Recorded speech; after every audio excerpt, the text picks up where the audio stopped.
everyone, and thank you for coming. I'm happy to be here with our Minister of Education and Childcare, Demetrios Nicolaides, Elk Island Public School Board Chair, Colleen Holowaychuk, and Edmonton Catholic School Board Chair, Sandra Palazzo, to announce funding that will make a meaningful difference to class sizes for kindergarten to grade 9 students across Alberta. It's hard to believe that we're heading into the home stretch for this school year, but here we are. In a few weeks, students will finish their last assignments, write their last few tests, and get ready for a well-earned summer break. And when they return in September, they'll see positive changes that our government is making in the classroom. Class size is one of the most visible signs of the pressure on our education system today. Pressure that's grown out of Alberta's rapid and near-record population growth over the last half-decade. Let's not forget that more than 90,000 students have joined Alberta's classrooms in just 4 years alone, driven in large part by unsustainable federal immigration policies placing significant pressure on classrooms, teachers, and schools across the province. And that's why Budget 2026 includes the largest ever investment in Alberta's education system, with a $10.8 billion budget in dedicated operational funding.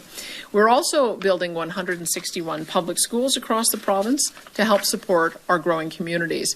We've heard from teachers, parents, and school boards that this growth has placed a real strain on classrooms and the broader school system. In too many schools across Alberta, especially in the critically important years from kindergarten to grade 9, class sizes have grown to the point where it's harder to give students the individual attention that they need. We recognize that this is a serious issue, and we've been working to address it for the better part of a year. That work has included establishing a dedicated action team, followed by a cabinet committee focused on class size and classroom complexity. The work of this cabinet committee is ongoing, and in the near future, we will roll out additional funding allocations along with new student support policy framework. We're gathering Alberta's largest ever data set on classroom conditions. We've also invested $143 million to deploy 476 complexity teams into K-6 schools with the highest needs. And today, we're taking the next steps. So I'm happy to announce that our government is investing $200 million through a new class size reduction grant. This funding will reduce class sizes in K-9 classrooms experiencing the greatest enrollment pressure by enabling the hiring of more than 1,400 additional teachers for the coming school year. This initiative flows directly from the work of the Class Size and Complexity Cabinet Committee, which has analyzed data from more than 108,000 classrooms to identify where support will have the greatest impact. In other words, this is the right support for the right time, focused on the students and the classrooms where it will make the biggest difference. Class size isn't the only challenge that we're addressing, but it is one of the most immediate and intangible ways that we can relieve pressure on classrooms and support both students and teachers. And this data-driven approach will ensure public dollars are used effectively and responsibly, and that these investments translate into real measurable improvements inside Alberta's classrooms. Education is one of the most important investments that we make as a province. It is, in a very real sense, an investment in Alberta's future, and our government recognizes that. Reducing class sizes is part of our government's long-term commitment to strengthen Alberta's world-class education system, support teachers, address classroom complexity, improve safety and learning conditions, and to ensure our education system keeps pace with a rapidly growing province. This funding is part of the $355 million dedicated in Budget 2026, and it builds on our initial investment of $55 million for the Classroom Complexity Grant. By focusing on smaller class sizes, particularly in the early and middle grades, we're taking practical action to support students and teachers while improving learning conditions across the province. I am going to pass things over to Minister Nicolaides to share more details about the grant. But before I do, I want to offer a sincere thank you to Alberta's teachers, education staff, and school board leaders for the exceptional work you've done this year. Your perspective on what is happening in the classroom will continue to inform the decisions that we make. And together we'll build a school system that can truly meet the needs of our growing population and deliver globally competitive outcomes for the next generation of Albertans. Thank you. And now I'd like to invite Minister Nicolaides to share a few words. Well, thank you very much, Premier, and good afternoon, everyone. The new class size reduction grant will make a dramatic change in class size across Alberta and help address teacher workload concerns. Smaller classrooms will help our teachers manage increasing complexity in the classroom. Budget 2026 allocated $300 million to help address class size and complexity-related issues. The $200 million announced today comes from that allocation. Back in November, as the Premier noted, our government and school board partners completed the most comprehensive data collection exercise in Alberta education history. We collected detailed information from over 108,000 classrooms across the province. The funding and new teachers announced today will be provided to school boards to support the hiring of 1,481 new teachers for the largest K-9 classrooms in Alberta, as identified by our data. Once all of the hiring has been completed, these 1,481 new teachers will make a sizable and noticeable change in our schools. This investment will take our provincial class size average down significantly from 25 currently to 22. While all public, separate, and francophone school boards will receive more funding, the distribution will differ, as some school boards have larger class sizes than others. Funding is targeted to schools that have the greatest number of core subject classrooms exceeding the high threshold for class size, with the goal of bringing all classes into the low or medium range. To provide some examples, Calgary school boards will receive $73 million that will allow them to hire 543 more teachers. Edmonton school boards will receive collectively $59 million to hire 436 new teachers. The complete breakdown will be available online at alberta.ca. Allocations reflect the number of teacher full-time equivalents required to bring classes into the lower ranges in schools facing the greatest pressure.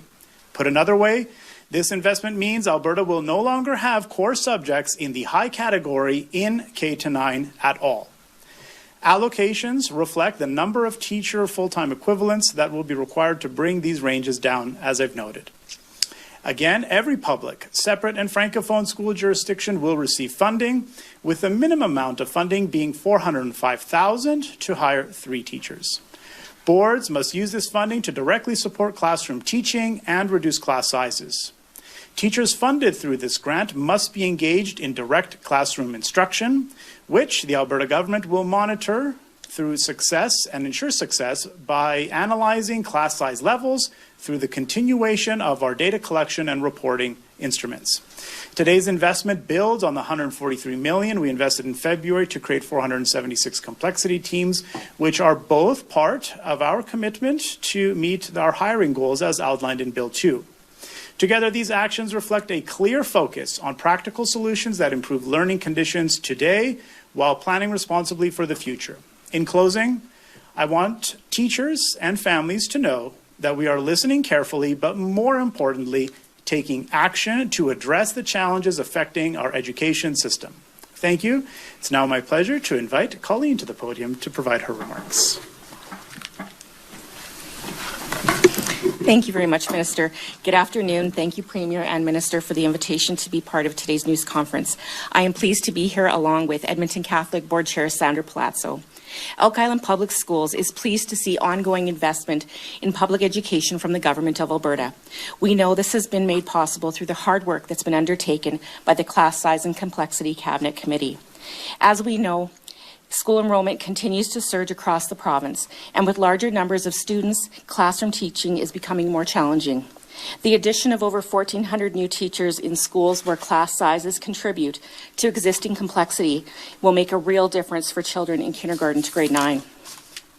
Students in elementary and junior high will benefit greatly through additional instructional time inherent to smaller classrooms, time which ensures they have an opportunity to enhance their understanding of important facts and key concepts.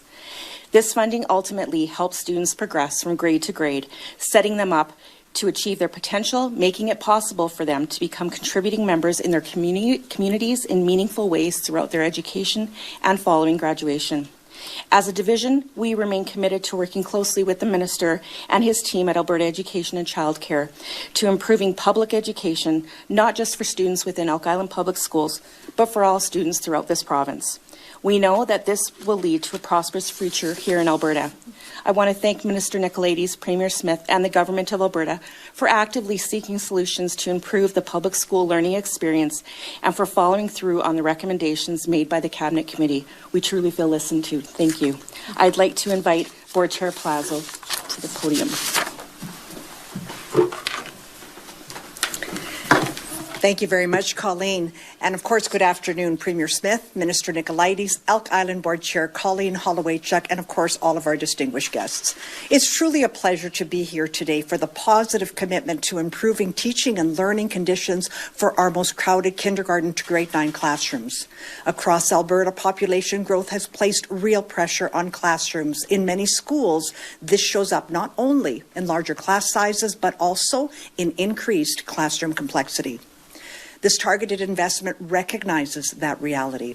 The class size reduction grant will help school boards like Edmonton Catholic Schools direct resources where they are needed most, and where we're grateful for this. And what we're extremely grateful for is that this investment means that we have been heard, and we wish to thank the provincial government for this. With many of our schools operating at or beyond capacity, additional teachers will provide schools with the flexibility to manage large class sizes, ensuring classrooms are safer and more manageable. In practice, this can include strategies such as breaking up large classrooms for part of the day, offering small group instruction or targeted intervention supports, and providing specialized instruction during core learning periods. And while not all of these solutions may require separate teaching and learning spaces, these approaches can make a meaningful difference for both students and teachers. Building on earlier investments to address classroom complexity and increase student spaces through modular and new school announcements, this funding supports a more coordinated, multi-year approach to managing growth, responding to the evolving demands on teachers and creating the conditions for overall student success. And while each school community is different, our focus, as always, is to work with our schools to support their staffing needs that best reflect local enrollment patterns, student needs, staffing realities, and facility constraints so that we can prepare for the new school year to support student growth and achievement. We look forward to having staff in place so that schools can start to address larger class sizes in ways that fit their context when school begins in the fall. We appreciate and value the continued commitment of Alberta Education and Childcare to support publicly funded Catholic education and the ongoing collaboration with school authorities on funding that reflects changing realities and supports sustainable long-term solutions to class size and complexity, to creating optimal learning environments that support student success. And of course, as always, we look forward to our continued partnership with the province to ensure Alberta's education system remains strong, responsive, and focused on the needs of students, families, and the dedicated staff who support them. Thank you once again. Thank you.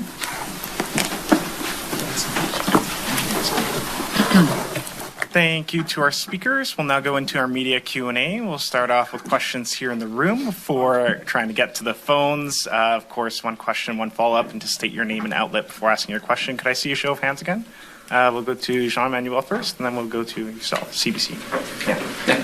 Hi, Premier Jean-Emmanuel Fortier with Radio-Canada. Off-topic question of the announcement today.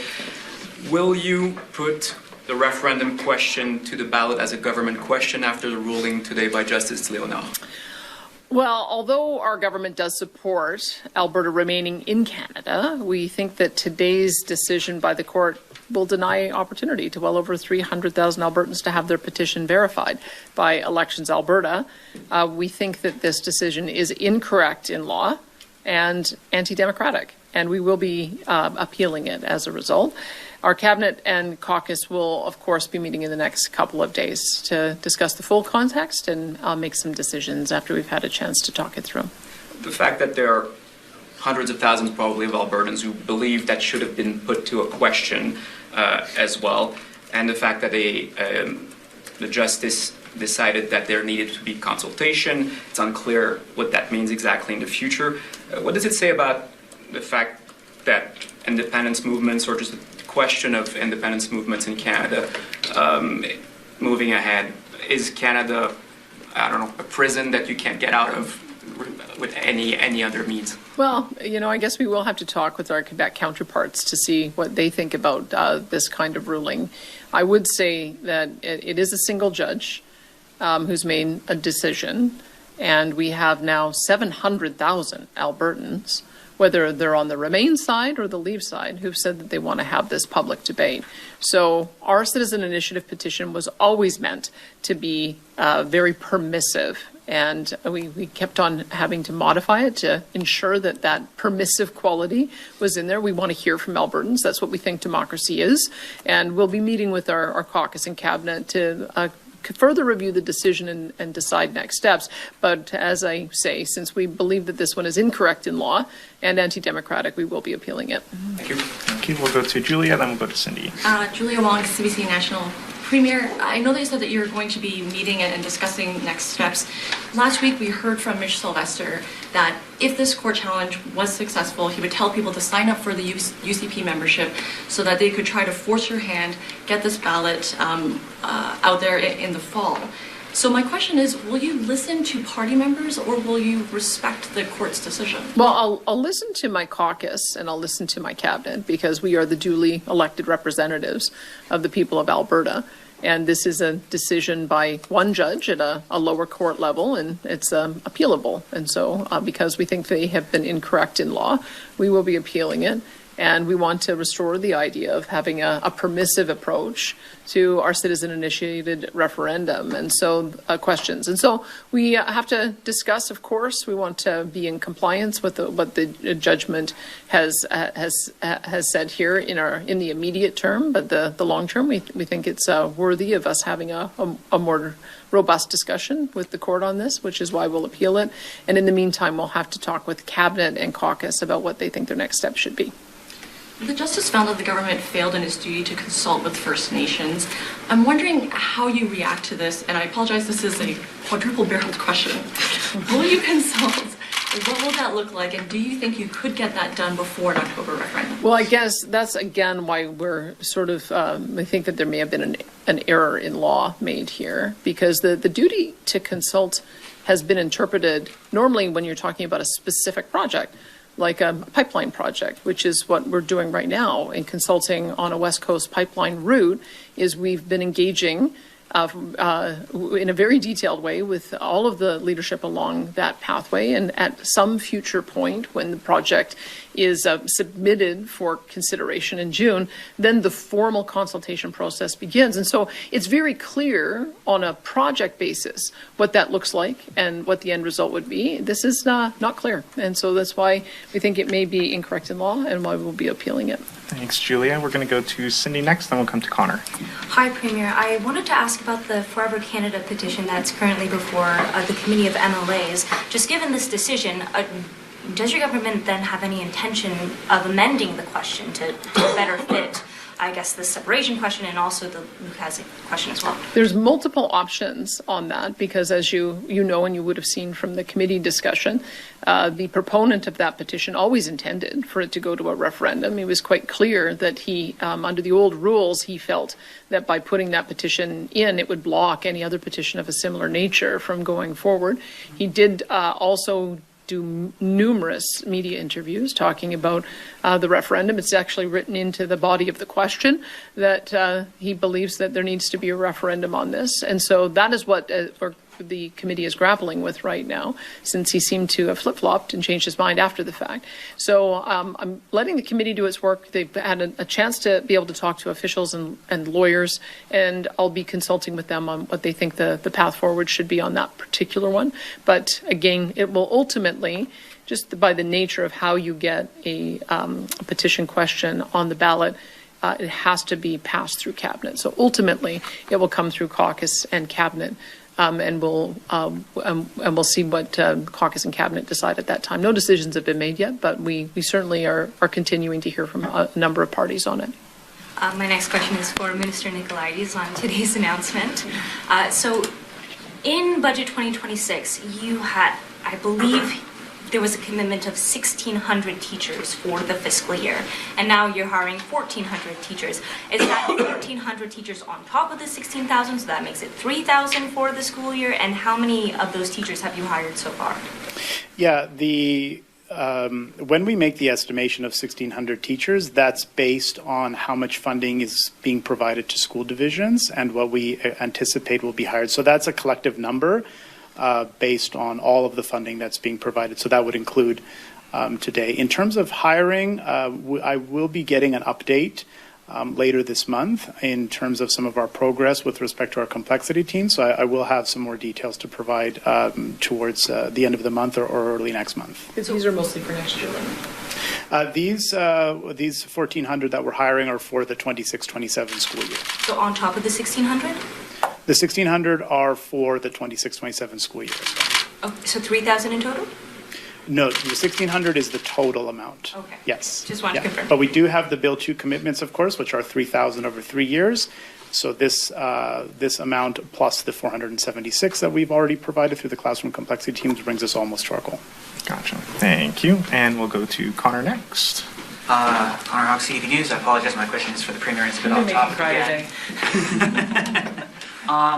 I just spoke with Mitch Sylvester, the CEO of the Alberta Prosperity Project, and he told me that he expected this court decision to come down the way that it did, and he also expects you to call a referendum in response to it. So, I'm wondering what your message is for the people who do expect you to call a referendum. Well, as you know, we make our decisions in government through a process that includes committees, through cabinet, as well as through caucus. And so my caucus has just learned of this decision. It just came down while we were in the legislature and haven't had a time to get together and discuss what our next steps will be. The committee has been meeting to look at the Forever Canada petition and to offer some suggestions about what should be done with that one as well. But we haven't made a decision yet. But I can tell you on this case in particular, this judgment, we think that there has been an error in law, which is why we're going to be appealing it. And we think it's anti-democratic. We want to make sure that that citizens who participate in good faith in this process have an expectation that the Elections Alberta is going to validate their signatures. That's been stopped in this case, and that's part of the reason why we're going to appeal. But we'll have more to say once I have had a chance to talk with Cabinet and caucus. Is Mr. Sylvester mistaken in his assumption that you will call the referendum? He's certainly one voice of many that I will no doubt hear from over the next short while. But the decision makers on these kinds of issues are Cabinet and caucus. Thank you. We have time for a few more questions. We'll go to Will, and then we're going to head over to the phones. Change up for you. It might not be as easy, but the Western Standard sources have told it that Minister Horner is planning on stepping away in the next 2 weeks, and that Minister Nixon is in line to fill his role as finance minister. Can you confirm something on that? Well, I know there's always rumors that go around the legislature building, but what I will say is if I make changes to Cabinet, you'll find out in a press release, and then you will have a chance to ask me about that then. Can you confirm whether or not Mr. Nixon is in the running for that? As I said, that if there is a cabinet shuffle or a cabinet change, then we'll do a press release and you'll be able to have a full opportunity to see what that would look like. Thank you. We're going to head over to the phones now for a couple more questions. Operator, could you put through our first caller, please? We have a question from Angelica Toy from Rebel News. Your line is open. Good afternoon, Premier.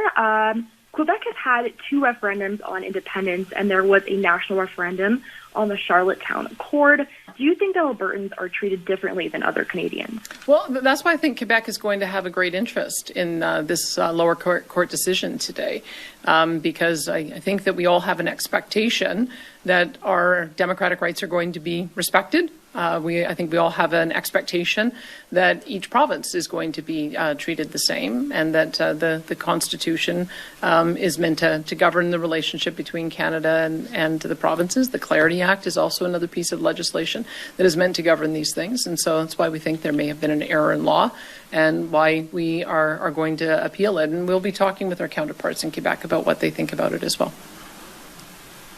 Amazing. And I just have a follow-up. There have been allegations of outside interference in the referendum. RCMP have said there is no evidence of Russian interference. But do you think there has been interference by other outside parties like, say, the Toronto CBC or the CTV?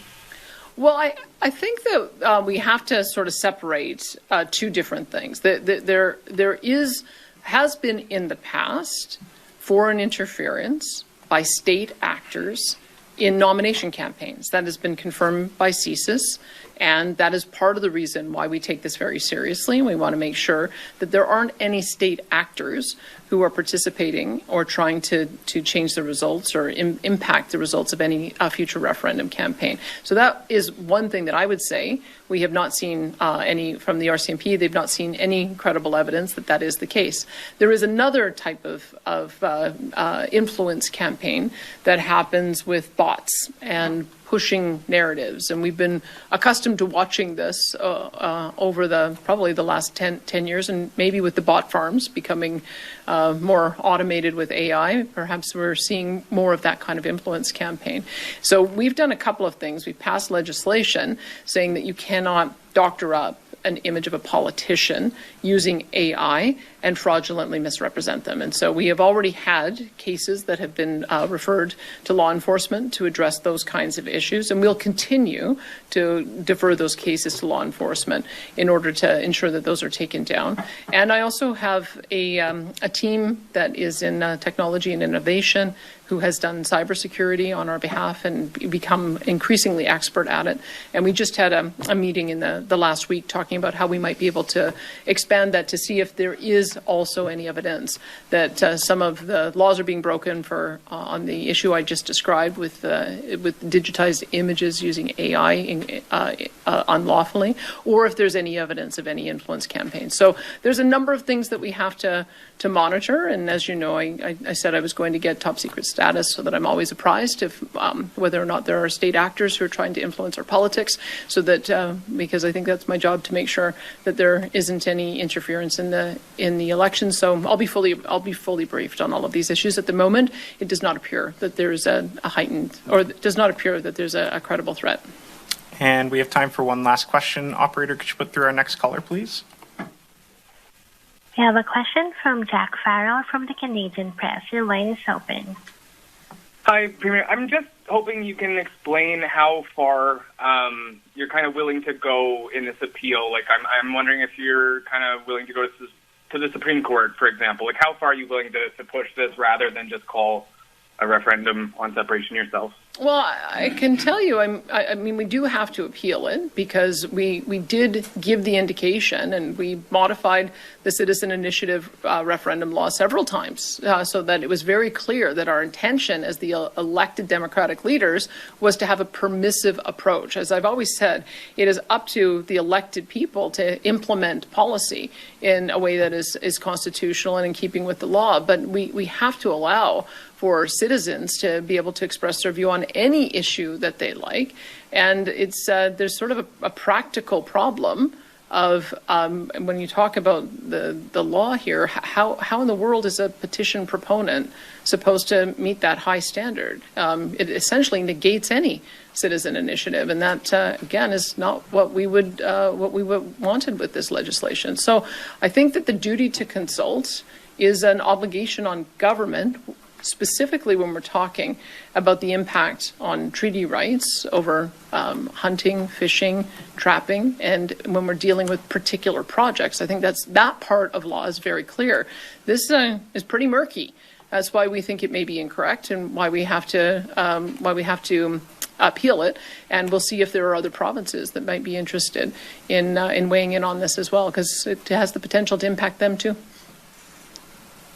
And then what about the other reason for this decision that's not the duty to consult? It's most of Justice Leonard's decision is actually about Bill 14 from December, and this kind of timeline where Elections Alberta had denied the first proposal on December 8th. Bill 14 came into effect on December 11th, which therefore made the separatist proposal ineligible under the kind of transition period. Do you think that this decision is essentially a result of kind of the miscommunication between what the government's bill meant and wanted to get done and Elections Alberta? Well, I'll let the lawyers deal with that, but my understanding is that what happened is that The group then resubmitted their question and restarted the process once our new legislation came in. So they restarted under existing legislation that we had modified. So I guess that's going to be a question for the court, and that's why we think it may have been incorrect in law, in part, and why we are going to be appealing it. Thank you. That'll conclude today's press conference. Thanks, everyone.